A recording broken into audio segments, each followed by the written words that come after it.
Hi, this is Tamara from mooglyblog.com, and in this video, I'm going to be demonstrating the stitches and techniques that you need to know to crochet the Cinch Stripes Backpack, which is a free pattern you'll find on mooglyblog.com. To make this pattern, you'll need 1 cake of red heart roll with it tweed in your choice of colors. I used seagrass. You'll also need a USH 5mm hook. This one happens to be by Furls. Stitch markers are always recommended, as well as scissors and of course your yarn needle. But the unusual supplies you'll need for this pattern are a little bit of rope, although if you prefer, you can definitely do a crocheted I-cord or something along those lines. Whatever rope or ribbon you want to use, as well as some grommets. These are 1/2-inch grommets. Let's take a look at the finished backpack. Here you can see the finished backpack, and this is the part that would be facing out when you wear it. You can see here at the top, it's all cinched up, and as I pull it apart, you can see it's these ropes that become the wearing straps, or handles if you will, that create the cinch at the top. If I turn it over here to the back, we can see here's those straps again, and they go right into the bag through those grommets.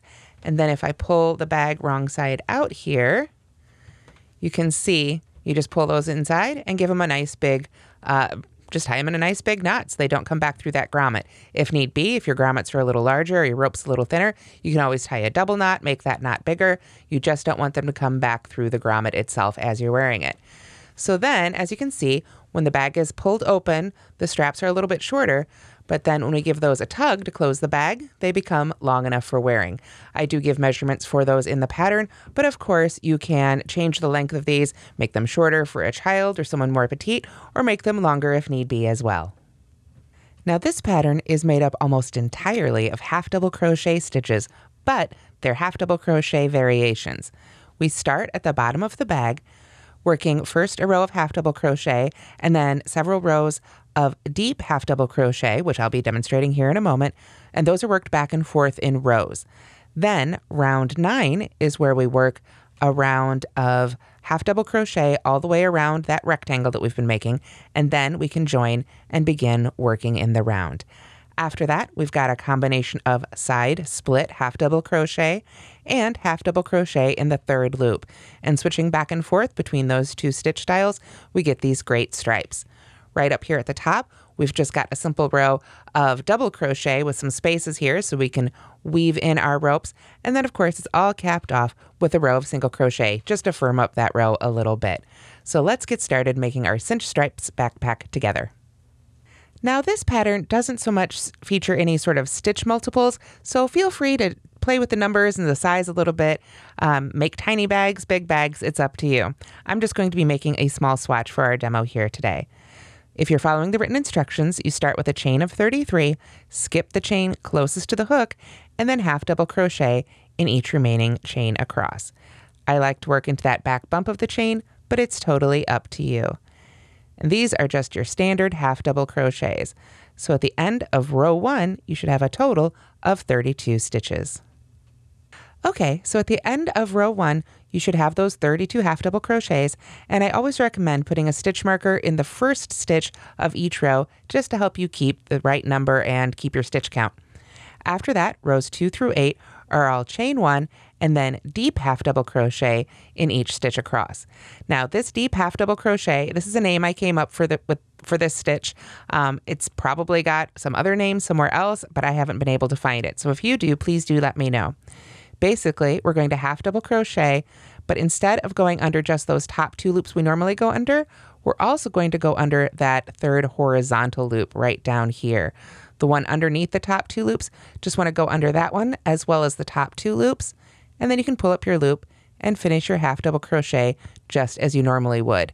This puts that stitch down a little bit deeper. It's similar in a way to the center half double crochet or center stitches where you work between those 2 upright bars, but we're not trying to get between those bars this time. We're just getting underneath the horizontal bars.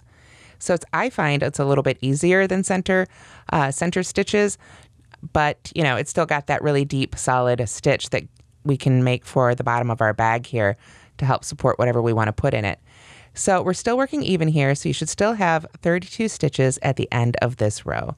And like I said, rows 2 through 8 are all the same. You just chain 1 and then work those deep half double crochets across. Okay, so when you've got your 8 rows made, then it's time to move on to round 9, where we're going to start working around our square to make our bag. So we're going to start with a chain 1. Of course, we turn as we always do, and then we're going to work a deep half double crochet in each of these stitches across. So it begins just like all the previous rows that we've done. Just want to make sure and get each one of those stitches. And here is, oops, got that a little bit caught, so I'm going to want to redo that stitch there. But that's okay. I'm just going to pull it on out there.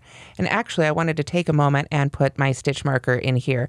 If you weren't doing it before, I do highly recommend that once you start working in the round, you go ahead and put a stitch marker in the first stitch of each of those rounds and in the last. It will help you a lot because joining can get really confusing when you've got that slip stitch in between, and you can end up accidentally working to that slip stitch.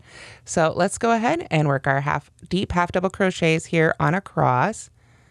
There we are. Just wanted to catch on that one particular stitch for some reason. So just work all the way across your 32 stitches, and then when we get to the side here, we are going to turn and work evenly along the sides of our rows. Now obviously my swatch is a lot smaller, so I don't have 32 stitches to make here, so I'm coming here to my end, and I've got that marked. I'm going to go ahead and pull that out though so I can get in there with my hook this time. I know it's the last stitch of the row now. I'm going to go ahead and set that aside and pull it back in when I make my last stitch of the round here. So once you've worked across your previous row, then it's time to turn and work along the sides of your rows. So you're just going to be doing that, working basically one half double crochet stitch in the side of each row. Now you don't want to work into the side of the round 9 that you're currently making. You want to make sure and come down to those 8 rows that you've made before. So if you put one half double crochet in the side of each of those previous rows, then you should have 8 double crochets along the side of your rectangle. And where you want to put those is kind of up to you. You just find a spot where you think they look good. I think that this yarn is a really good choice for this pattern because it does have some interest and color movement in it. So those stitches worked along the side are going to look really good anyway. Then we get to the foundation chain down here where we worked. So we just want to make sure to half double crochet in the bottom of each of those half double crochet stitches that were in our row 1. And these are just standard half double crochets again. There we go. And you can see it's really starting to cup up here on the end because I didn't add any stitches as we went around the corner. And that's what we want. That's going to start giving us our bag shape. So I will just continue half double crocheting here right across the foundation chain. These are just standard half double crochet stitches. So I'm almost there. And this is in fact just about what you have left over from that cake after making one of these bags. Just using my leftover yarn here to demo with. So you want to make sure you work your 32 stitches here across the bottom. And then we work our stitches into the side again, coming up the side, and you should have 8 of those again because you would have had 8 rows, or if you've played with it, however many rows you wanted to put on the bottom of your bag. Totally fine. There we go. And then we are ready to joint that first stitch of this round. But I'm going to go ahead and put my stitch marker in this stitch so that I know exactly where to begin and end each round of this bag. Just makes it a little bit easier to keep track of my stitches. So we're just going to go ahead and join with a slip stitch. Doesn't want to go in there with the stitch marker in the way, but let's go ahead and pull this stitch marker out. I seem to be piercing the stitch markers today. It doesn't seem to happen when I'm not on camera, but of course now it's happening. So there we go. Now we know that's the first stitch that we just joined to, so we'll keep an eye on that one, and we're ready to begin round 10. So for round 10, we're going to chain 1, and this is going to be our side split half double crochet. Now in the written pattern, there are written instructions for this stitch, and there's other patterns that I've made this stitch on before too. And this is something that's going to be a little different depending on right and left-handed. So you want to make sure if you are right or left-handed that you're watching the correct video for this stitch. Basically, it's made the same way. It's just a matter, again, of which direction you're going, but that can be a little confusing, I know. So what we want to do is look for the 2 vertical bars of that half double crochet. Remember, we've got our top 2 loops, we've got a horizontal bar, and then we've got the 2 vertical bars right down here. What we want to do is put our hook, we're going to yarn over and put our hook behind just the one furthest from us. So that is the left bar if you're right-handed, the right bar if you are left-handed. And then just go straight on back between those 2 stitches to the back of your fabric. So then you can yarn over, pull up your loop, pull it right behind that vertical bar there, and then yarn over and finish your half double crochet as normal. So let's do that again. We yarn over, we go to the next stitch and look for that vertical bar, go under that, and then straight on back to the back of the fabric. Yarn over, carefully pull that loop up and through, and then yarn over and finish our stitch. Now I do want to make sure to get my stitch marker in the first one of those that I made there. There we go. But other than that, we're just going to work evenly in each stitch all the way around. So we do a side split half double crochet in each stitch around and then join with a slip stitch just as we normally would. And we do that for rounds 10 through 13. Okay, so after you've finished your first 13 rows to rounds, then it's time for round 14. And rounds 14 through 16 are all the same. We're going to chain 1, and this is going to be our half double crochet in the third loop. So I'm going to go ahead and move this stitch marker out of the way. I'll put it back in when this stitch is finished. And what I want to do is yarn over just as we normally did for a half double crochet, but then we want to look at the back of our stitch. And we look for that horizontal bar on the back side of our stitch. So we're working in the round, so this is our front side, and this is our back side. And we've got those top two loops, the front loop and the back loop, but we want to find that third loop, that third horizontal bar, all the way on the back of the stitch. So when we yarn over and pull through just that bar, and yarn over and pull through all three to finish our half double crochet, what that does is it pushes that top V forward and creates that stripe look. So to do that again, we're going to yarn over, look for that horizontal bar right there on the back, pull up your loop, yarn over, and pull through all three. And again, we're just going to make these stitches in every stitch around, and that's how you work rounds 14 through 16. Okay, so we had rows 1 through 8, which are rows back and forth in the bottom. Rounds 9 through, 9 got us working around, and then 10 through 13 was side split half double crochet. 14 through 16, we have those half double crochets in the third loop. You can see those loops pushed forward. And then we just repeat those. 4 more rows of the side split half double crochet, 3 more rows, or rounds rather, of the half double crochet in the third loop, back and forth, until we get right up to the top. So in total, you should have 43 rounds worked in this pattern, and then we'll be ready to cap it off here at the top. Okay, so let's move to round 44, which is single crochet in the third loop. Just like the half double crochet, we're going to start with a chain 1, but this time we just don't have to yarn over first. So we'll pull that stitch marker out of the way, find that third loop, go under there, and then we can just pull up a loop, yarn over, and finish it. This helps us cap off that look there and gives us a nice single crochet foundation before we begin our rope section. Okay, so after you've single crocheted in the third loop all around, then we're ready for round 45.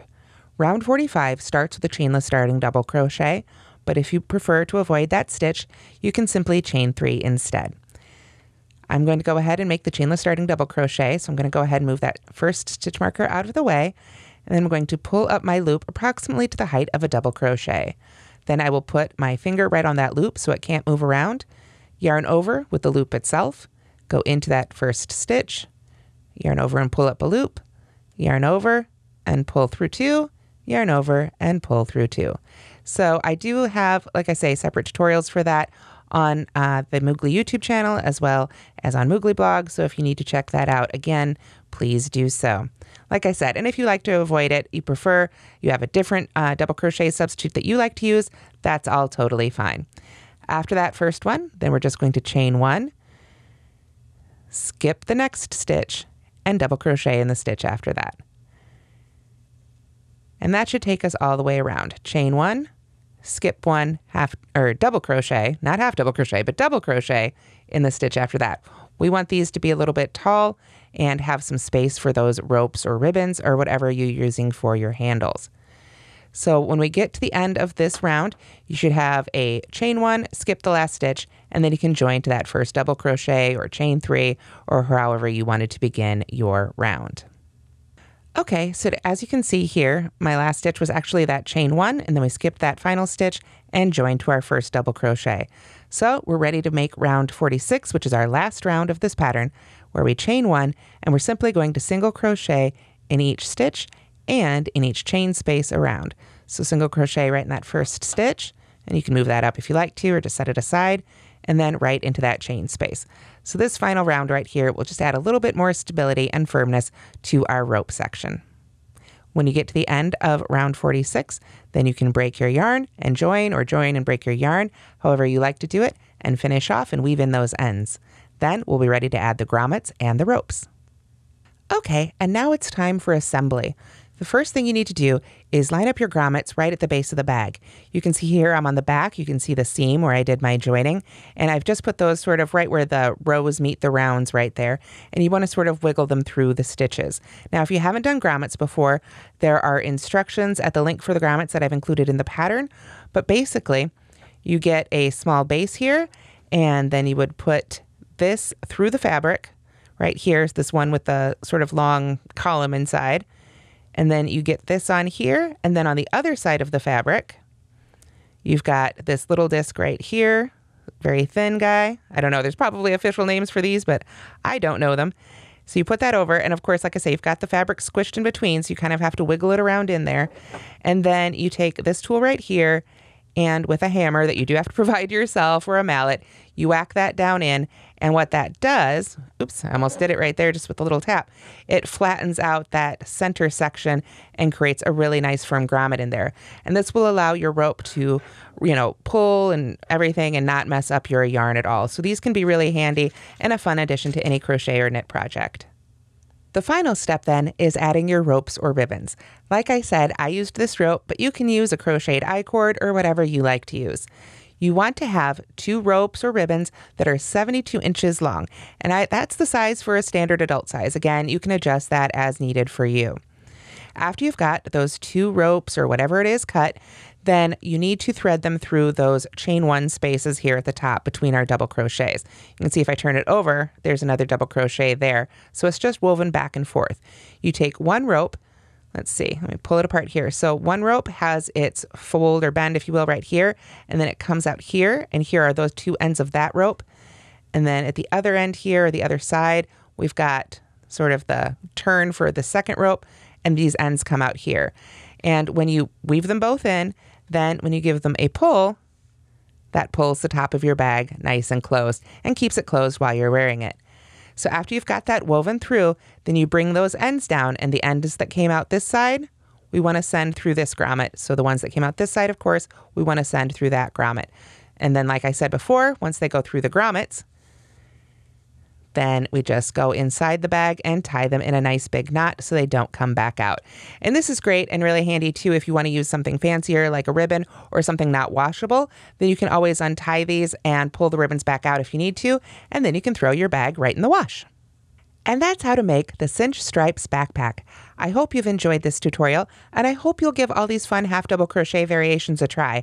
I had a lot of fun combining them on this project. For this pattern, once again, remember you'll need just 1 cake of red heart roll with it tweed and your crochet hook and a couple of those other supplies. You can dress it up however you like. Thanks so much for watching, and don't forget to like and subscribe.